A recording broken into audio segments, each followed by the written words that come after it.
संसद का शीतकालीन सत्र 25 नवंबर से शुरू हो गया। सत्र के पहले ही दिन सदन में गहमागहमी दिखाई दी। मोदी सरकार इस बार सदन में वक्फ संशोधन विधेयक बिल पास करवा कर ही रहेगी और इसकी तैयारी केंद्र सरकार ने पूरी कर ली है। अब जहां मोदी सरकार इस बार सबसे बड़े बिल को पास करने वाली है, तो वहीं विपक्ष गौतम अडानी और मणिपुर जैसे मामलों पर केंद्र सरकार को घेरने की तैयारी में है। शीतकालीन सत्र पर केंद्र और कौन-कौन से बिल लाने वाली है, सब आपको बताएंगे, लेकिन उससे पहले आयुन भारत को जरूर सब्सक्राइब कीजिए। नमस्कार, मैं मंजूर उधियाल और आप सभी का स्वागत है आयुन भारत में। 25 नवंबर से शुरू हुआ संसद का शीतकालीन सत्र 20 दिसंबर तक चलेगा। इसमें से 11 विधेयक चर्चा के लिए रखे जाएंगे, जबकि 5 कानून बनाने के लिए मंजूरी के लिए रखे जाएंगे। वन नेशन वन इलेक्शन के लिए प्रस्तावित विधेयकों का सेट सभी सूची का हिस्सा नहीं है। हालांकि आयुन भारत के सूत्रों ने कहा है कि सरकार इसे सत्र में ला सकती है। सूत्रों का यह भी कहना है कि संसद में यूं तो कई मुद्दों को उठाने की बात चल रही है, लेकिन जो सबसे अहम मुद्दा है वो है वक्फ बोर्ड का। वक्फ संशोधन विधेयक को लेकर मोदी सरकार एकदम तैयार है और वो इसे लागू करके ही रहेगी। अब जहां मोदी सरकार वक्फ बिल को लेकर तैयार है, तो वहीं all India Muslim personal law board इसका विरोध करना शुरू कर दिया है। All India Muslim personal law board ने कहा है कि हम सड़कें जाम कर देंगे, अपनी जान दे देंगे। बोर्ड ने धमकी देते हुए कहा है कि हम अपनी जान दे देंगे, लेकिन वक्फ बिल को पास नहीं होने देंगे। अब जहां इस बिल के खिलाफ आवाजें बुलंद हो गई, तो वहीं पीएम मोदी ने भी इनको और विपक्ष को करारा जवाब दे दिया। पीएम ने विपक्ष को हुड़दंगबाज बोलते हुए जमकर निशाना साधा। दुर्भाग्य से कुछ लोगों ने अपने राजनीतिक स्वार्थ के लिए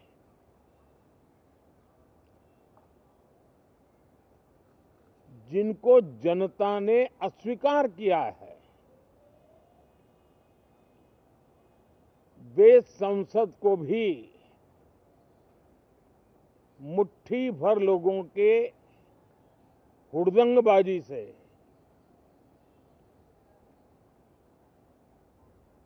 कंट्रोल करने का लगातार प्रयास कर रहे हैं। उनका अपना मकसद तो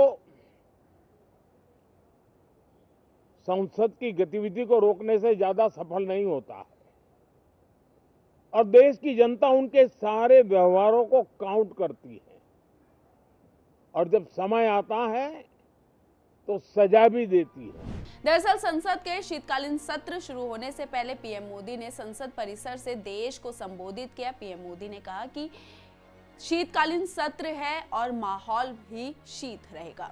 2024 का ये अंतिम कालखंड चल रहा है। देश उमंग और उत्साह के साथ 2025 के स्वागत की तैयारी में लगा हुआ है। संसद का ये सत्र अनेक प्रकार से विशेष है।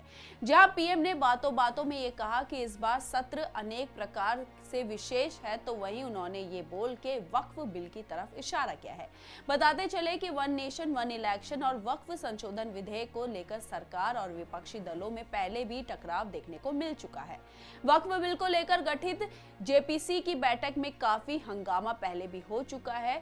जगदंबिका पाल की अध्यक्षता वाली जेपीसी की कमेटी सत्र के पहले हफ्ते के आखिरी दिन अपनी रिपोर्ट सौंपेगी। हालांकि विपक्ष ने जेपीसी को दिए गए समय को और बढ़ाने की मांग रखी है।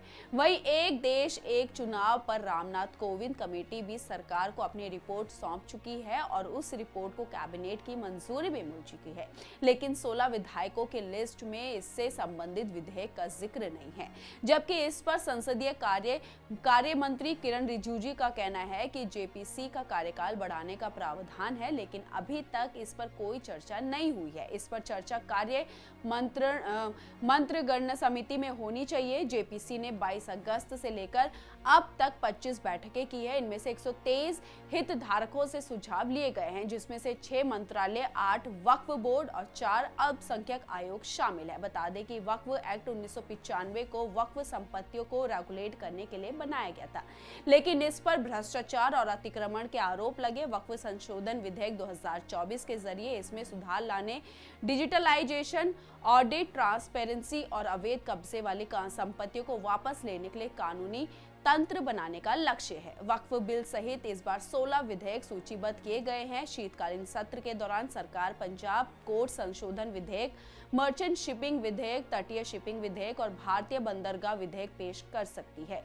इसके अलावा भारतीय वायुयान विधेयक जो लोकसभा से पारित हो चुका है वो राज्यसभा में लंबित है, जैसे कई बिल पेश होंगे। अब जहां केंद्र सरकार तैयार है तो वहीं इन सब के बीच सरकार ने संसद के शीतकालीन सत्र के पहले दिन सर्वदलीय बैठक बुलाई। इस बैठक में संसद के शीतकालीन सत्र को सुचारू रूप से चलाने के लिए पार्टियों के बीच सहमति बनाने की कोशिश की गई। सर्वदलीय बैठक में कांग्रेस ने अदानी समूह के खिलाफ रिश्वतखोरी के आरोप पर चर्चा की मांग की। इससे साफ है कि विपक्ष शीतकालीन सत्र में भी इस मुद्दे को उठाएगा, जिससे संसद सत्र के काफी हंगामेदार रहने के आसार है। लेकिन महाराष्ट्र चुनाव में जीत के बाद यकीनन सत्ताधारी भाजपा को थोड़ा आत्मविश्वास जरूर मिला होगा। कांग्रेस नेता गौरव गोगोई ने भी कहा है कि पार्टी अडानी के साथ साथ मणिपुर में जातीय संघर्ष पर चर्चा चाहती है। उन्होंने कहा है कि झारखंड के मुख्यमंत्री को गिरफ्तार कर लिया गया, लेकिन जातीय हिंसा के बावजूद सरकार को मणिपुर के मुख्यमंत्री पर भरोसा है। विपक्षी दल ने उत्तर भारत में बढ़ते प्रदूषण और रेल दुर्घटनाओं के मुद्दे पर भी चर्चा की मांग की है। ये पूरी खबर आपको कैसी लगी? अपनी राय हमारे कमेंट बॉक्स में जरूर लिखिएगा और इस वीडियो को ज्यादा से ज्यादा शेयर कीजिए। धन्यवाद।